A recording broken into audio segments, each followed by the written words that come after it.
Last night in Medellín, how you feeling, my boy? So I want to do a quick 64. You want to do a quick 64? Yeah. Drop some bars for them. Is this the same brother with the dog come through? Nah, it's the I hear next you one. still.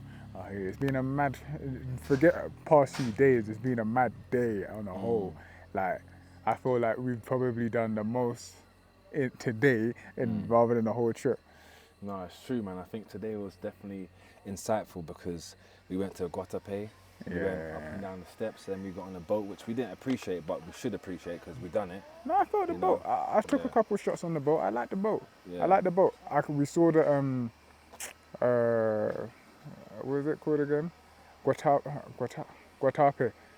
What, the rock? Yeah, Guatape. Excuse me. You can see it again in the distance, innit? Yeah. So that was sick. So You that got was the actually drone up quite there, sick. but obviously they managed to tell you to put the drone down. So it was crazy. But I think as well, one of the things that I liked about Guatape today was the fact that, you see when we was walking around in that square, yeah? Oh yeah. It was the first time that I felt like there was a designated tourist area where we Oh, could just yeah. have a look, take some pictures, and it was actually nice. Yeah, Do yeah. you know what I mean? Obviously the videos always look better than what it is, because when we saw the video, that video that we looked at on TikTok, it looked like shit was popping. There was street dances, but I guess that could be during a festival season. Is this the whip? Nah, I hear you still. I just felt like it was just a proper good look still. It was a good look, but I'm happy that we actually got to do everything barring one thing. Yeah. And that only one thing, you know what it was, man. Yeah, but maybe we can find a football game in Colombia. TJZ. Yeah, here we go. Let's roll, man. Come. Ciao.